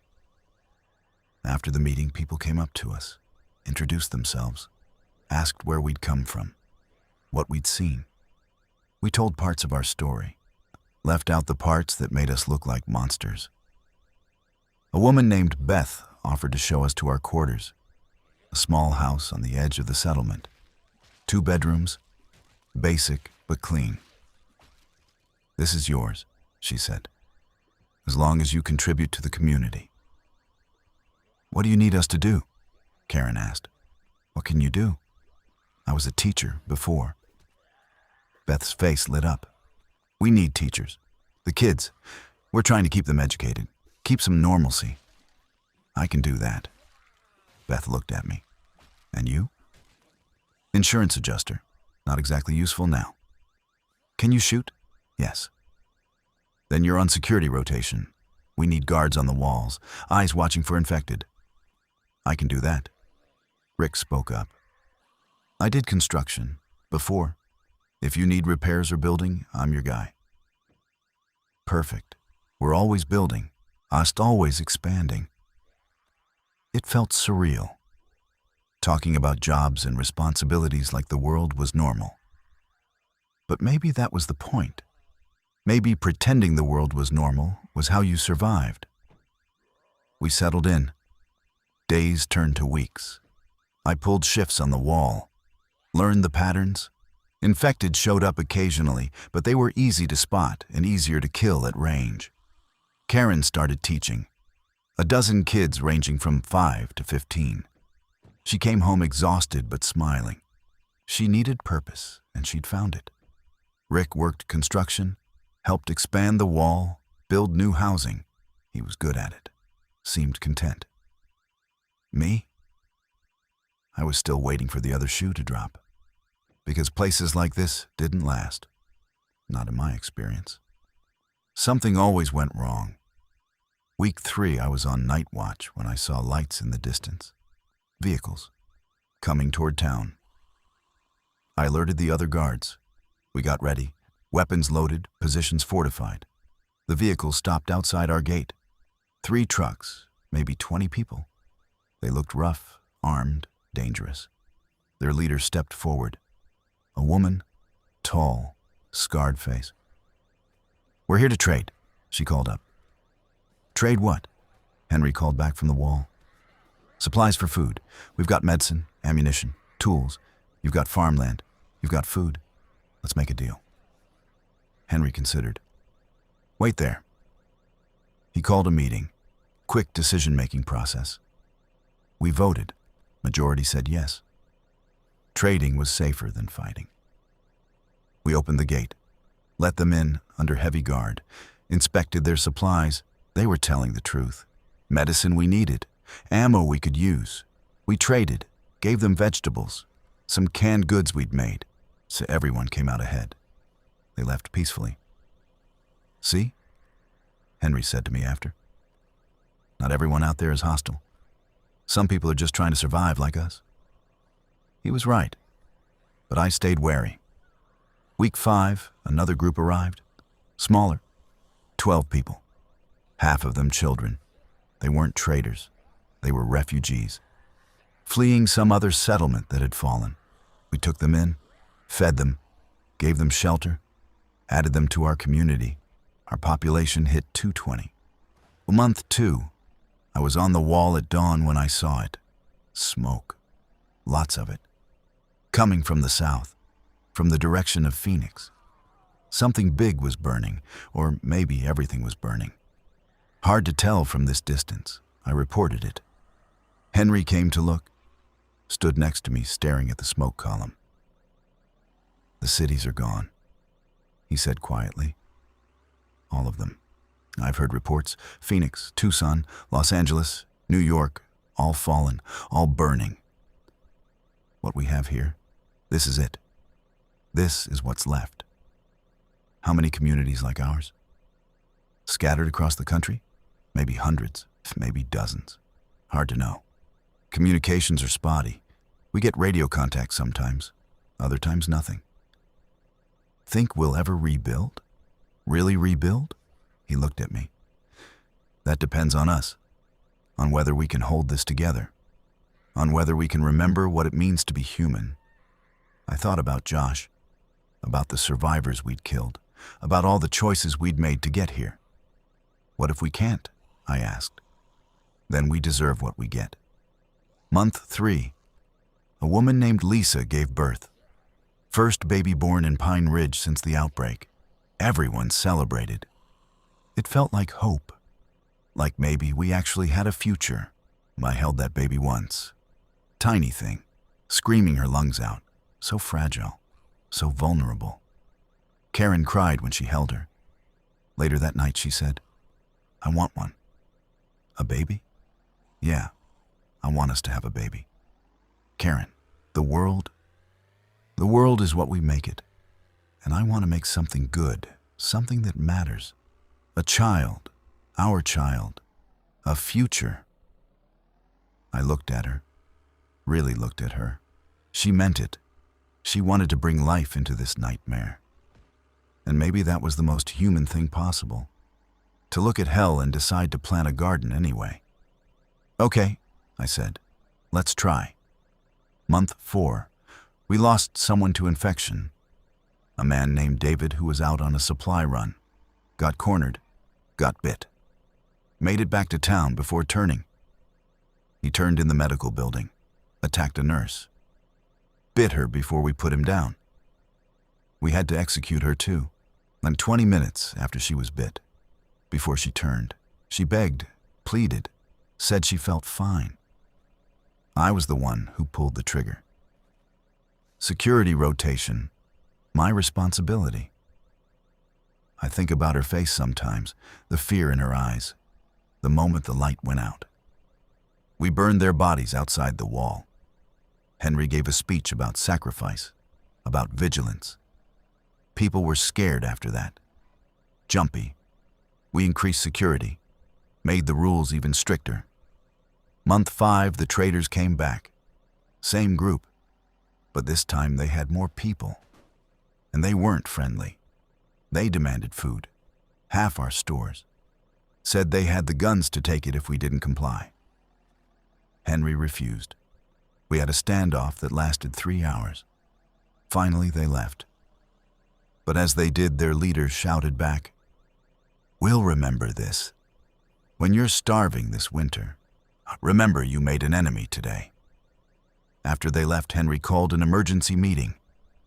"We need to prepare for conflict, for siege. We need more weapons, more ammunition, more fortifications." We got to work. Built up the walls, set traps around the perimeter, started rationing food even more strictly. The community that had felt hopeful started to feel like a bunker. Month 6, the first snow fell. Early for this elevation, but it came anyway. Temperature dropped. We had heat from wood stoves, but fuel was limited. We lost 2 people to exposure. Elderly couple who lived on the edge of town. Their stove went out in the night. Hypothermia. We found them in the morning, frozen, holding each other. We buried them, said words, moved on. That's what we did now. Lost people and moved on. Month 7, the traders attacked, and they came at night. 24 of them, armed with rifles and homemade explosives. They blew a hole in our south wall and came pouring through. The fight lasted an hour. We lost 8 people. They lost more. We drove them off, but the damage was done. Our wall was breached, our supplies were raided, our sense of security was shattered. Henry was killed in the fighting, shot in the chest, died telling his second-in-command to hold the line. That second-in-command was me. Somehow, I'd become leadership without even realizing it. People looked to me, asked what we should do. I told them to rebuild, to fortify, to prepare. But inside I was screaming. Inside I wanted to run, to take Karen and just disappear into the wilderness. But I couldn't. Too many people depended on us now. Month 8, Karen told me she was pregnant, and we were in our house. She'd just taken a test we'd found in a pharmacy raid. 2 lines. Positive. "I'm pregnant," she said. Smiling through tears, I held her, felt terror and joy in equal measure. We were bringing a child into this world. this dead, broken world. But we were also bringing hope, life, a future. We'll keep them safe, I told her. No matter what, we'll keep our baby safe. Month 9, we established contact with another settlement. 100 miles east, they had similar numbers, similar setup. We talked about trading, about alliance. Maybe we weren't as alone as we thought. Month 10, raiders hit the eastern settlement, wiped them out, took everything. The last message we got was just screaming, then nothing. We increased security again, started sleeping in shifts, everyone on edge. Month 11, we had our first execution for a different crime. A man was caught stealing food from the communal stores, hoarding it while others went hungry. The community voted, exile or execution. Exile won, barely. We escorted him outside the walls and told him never to come back. Watched him walk into the wilderness, found his body a week later. Infected had got him.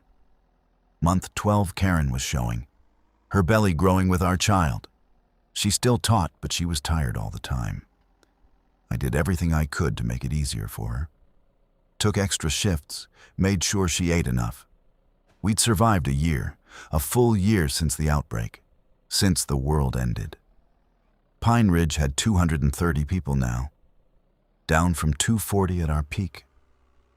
But we were alive. We had food, water, shelter, security. We had each other, and then we had hope. On the roof. That's where this started, on the roof of our building in Phoenix, fixing a broken AC unit. Now I was standing on the wall of Pine Ridge, watching the sun set over the mountains. A year ago, I was Todd Palmer, insurance adjuster, middle-class life. Biggest worry was a rattling compressor. Now I was Todd Palmer, security chief, survivor, soon-to-be father. The world had ended, but we hadn't. We kept going, kept fighting, kept building, because that's what humans do. We endure, we adapt, we survive. I looked back toward the town, saw smoke from cooking fires, heard children playing, saw Karen walking to our house, one hand on her belly. We'd lost everything, but we'd found something too. Purpose, community, life. The infected were still out there. The raiders were still out there. The winter was coming and it would be hard, but we'd face it, together. Because this was our world now, broken and brutal and beautiful in its own way, and we were going to make it work. I heard footsteps on the ladder behind me. Rick climbed up onto the wall. "Your shift," he said. "Yeah, quiet night so far." "They usually are, until they're not." He was right. Nothing was guaranteed. Every day could be our last, but every day we survived was a victory. I climbed down, went home to Karen, to our small house with its wood stove and salvaged furniture. She was making dinner, canned beans and rice, simple but enough. "How was your day?" she asked. "Same as always." "You?" "The kids are getting better at reading. Little Emma finished her first book today." Normal conversation, domestic, like the world was still functioning.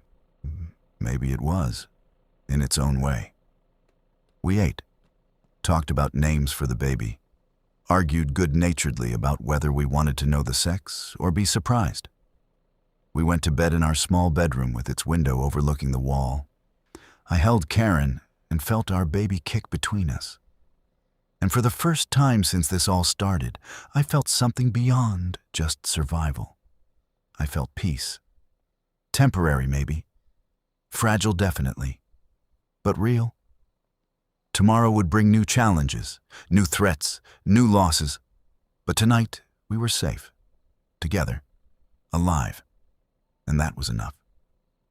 I closed my eyes and slept without nightmares for the first time in months. Morning came. I woke to Karen's hand on my shoulder. "Todd, you need to see this." I got up. followed her to the window. Outside, beyond our walls, was a sight that made my heart stop. Infected, hundreds of them, maybe thousands. They'd come from somewhere, drawn by something, and they were converging on Pine Ridge. The alarm bells started ringing, people scrambling to positions, loading weapons, preparing for siege. I looked at Karen, at her pregnant belly, at the life we'd built. "We'll hold," I said. "We have to." She nodded, kissed me. "I love you. I love you too." I grabbed my rifle, headed for the wall, because this was it. This was the test. Everything we'd survived, everything we'd built, everything we'd hoped for. It all came down to whether we could hold this wall. I took my position, looked out at the horde approaching, thousands of them, all moving with terrible purpose toward our sanctuary.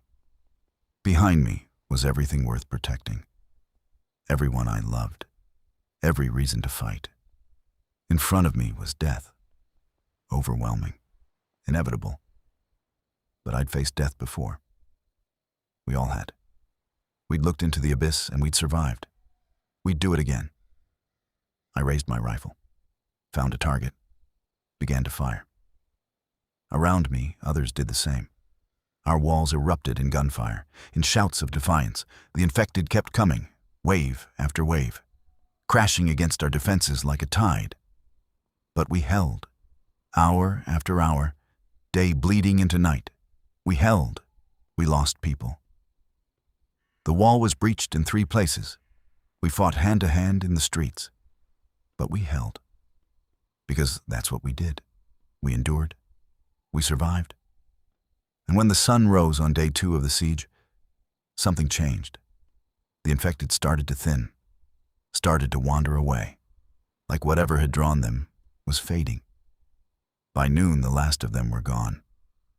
We'd survived. We'd lost 40 people, almost a fifth of our population, but the rest of us were alive. We gathered in the square, exhausted, bloodied, traumatized, but alive. I stood before them, searched for words, found only this: we survived, again, and we'll keep surviving. Because that's what we do. That's who we are. We're the ones who didn't give up, who didn't give in. We're the future, and the future doesn't end here. Someone started clapping, then another. Soon everyone was applauding, cheering, not because we'd won some great victory, but because we were still breathing. That night, Karen went into labor. Early, too early. But the stress of the siege had triggered it. I held her hand through 12 hours of painful, difficult labor, prayed to a God I'd stopped believing in, begged the universe for mercy. And at dawn, our daughter was born, tiny, premature, struggling to breathe, but alive. We named her Hope, because that's what she was. The medic said she might not make it, might be too weak, might not survive the next few days. But she did. She survived. Like her parents, like her community, like the stubborn remnants of humanity. She survived. A week later, I was back on the wall, looking out over the wasteland that used to be America. Rick joined me. We stood in comfortable silence. "Think it gets easier?" he asked. "No, but we get stronger." "Yeah." More silence. Then, "Thanks for getting us here. To Pine Ridge. This place. It matters. We got here together. Still. Thanks." I nodded. Didn't know what else to say. Down in the square, I could see Karen walking with Hope in a makeshift carrier, showing her to the other residents. Our daughter, our future. The world had ended, but life continued. And as long as it did, we'd keep fighting, keep building, keep hoping. Because that's what survivors do. We endure. Month 13. Life in Pine Ridge had settled into a new rhythm. The siege was behind us. We'd rebuilt the breaches in our walls. reinforced our defenses, added watchtowers at the corners. I was on patrol one morning when I saw it. Movement in the tree line to the north. Not infected. Too organized. Too deliberate. I signaled the others. We trained our rifles on the movement. A figure emerged, hands raised, unarmed. It was a boy, maybe 16, skinny, dirty, terrified. "Please," he called out. "Please don't shoot, I need help." We brought him in, fed him, questioned him. His story was familiar. Settlement that fell, family killed, running for weeks, looking for safety. We took him in, added him to our numbers. His name was Marcus. No, wait. Fuck, I already said no, Marcus. His name was David. No, we had a David who died. His name was Eric, young Eric. Eric settled in quickly, worked hard, seemed grateful. 2 weeks later, he tried to poison our water supply. We caught him dumping something into the well, stopped him before it got into the system. When we searched his pack, we found chemicals, instructions, a note from the raiders we'd fought off months ago. He was a plant, a saboteur, sent to weaken us from the inside. The community voted on his punishment. This time it was unanimous. Execution. I did it myself. Single shot to the head, quick, clean. We dumped his body outside the walls as a warning. After that, we got paranoid. Stopped taking in strangers. Fortified our screening process. Pine Ridge became less of a haven and more of a fortress. Month 14. Karen had fully recovered from childbirth. Hope was growing. Still small but healthy, strong. I spent every free moment with them, reading to Hope even though she couldn't understand, telling her about the world that was, about parks and movies and grocery stores and safety. She'd never know that world, only this one, the one of walls and guns and constant threat. But maybe that was okay. Maybe she'd build something better. Month 15. We established radio contact with a settlement in Utah.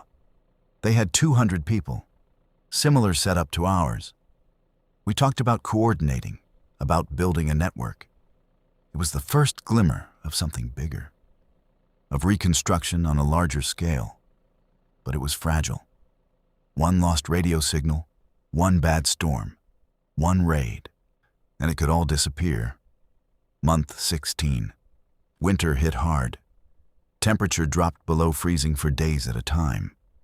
Snow piled up. Fuel was running low. We lost 3 more to the cold, despite our best efforts, despite rationing heat, despite everything. The bodies were frozen solid when we found them. Had to wait for a thaw to bury them. Month 17. A group of infected showed up outside our walls. Not a horde this time, just a dozen. But they didn't leave, didn't wander away, just stood there, watching. It was wrong, different from their normal behavior. We shot them all from the walls, but it bothered me. The way they just stood there, like they were learning, adapting. I mentioned it to our medic, a woman named Patricia who'd been a veterinarian before. "They're evolving," she said. Or devolving, maybe. Getting more primitive, but also more efficient. I've been seeing it in the ones we kill. Their brains are changing, focusing on the parts that help them hunt, eliminating everything else. So they're getting smarter? No. But they're getting better at what they do. Better killers. Better survivors in their own twisted way. That was a terrifying thought. Month 18, Karen started teaching Hope to talk. She was early for words, but she was trying. Mama Dada. Simple sounds that meant everything. I recorded her on an old camcorder we'd found. Battery powered. Watched the footage over and over. My daughter, my family. The only good thing in this nightmare. Month 19. The raiders came back. Different group this time. Bigger. Better organized. They didn't attack. Just set up camp a mile away. Watching us. Waiting. We prepared for siege, but they didn't attack, just sat there, day after day, watching. It was psychological warfare, wearing down our nerves, making us waste resources on heightened alert. After 2 weeks, I'd had enough. I took 10 of our best fighters, and we went out to confront them. Their leader met us halfway, a man in his 30s, calm, collected, dangerous. "What do you want?" I demanded. "Nothing. Just observing." "Observing what?" "How long you last. Places like yours, they don't last. Too many people. Too many mouths. You'll tear yourselves apart eventually." "We're doing fine." He smiled. "For now. But winter's coming again. Supplies running low, people getting desperate. We'll be here when you fall, to pick up the pieces." I wanted to shoot him. Wanted to end this threat right here. But he had 50 people behind him, and we couldn't afford a firefight. So we left. Went back to Pine Ridge, doubled our patrols. The raiders stayed for another month, then left. But their word stuck with me. How long could we last? How long before resources ran out? Before people turned on each other? Month 20, we started planning expansion. Agriculture beyond our walls, hunting parties, supply runs to nearby towns. It was risky, but necessary. We couldn't survive on what we had forever. The first hunting party went out, came back with 3 deer. Success. The second party didn't come back at all. We found their bodies a week later. Executed. Same style as that first body we'd seen on our journey here. The raiders hadn't left. They'd just moved. Now they were picking off anyone who left our walls. We were under siege again, then not with weapons, with fear. Month 21. I made the decision to fight back. We couldn't live like prisoners. Couldn't let raiders dictate our survival. I took 20 volunteers, left at night, tracked the raiders to their camp. We hit them fast and hard. Killed half before they knew what was happening. The rest scattered into the night. We burned their supplies, took their weapons, left their dead as a message. I felt nothing doing it. No guilt, no remorse. Just cold calculation. They'd threatened my family, my community.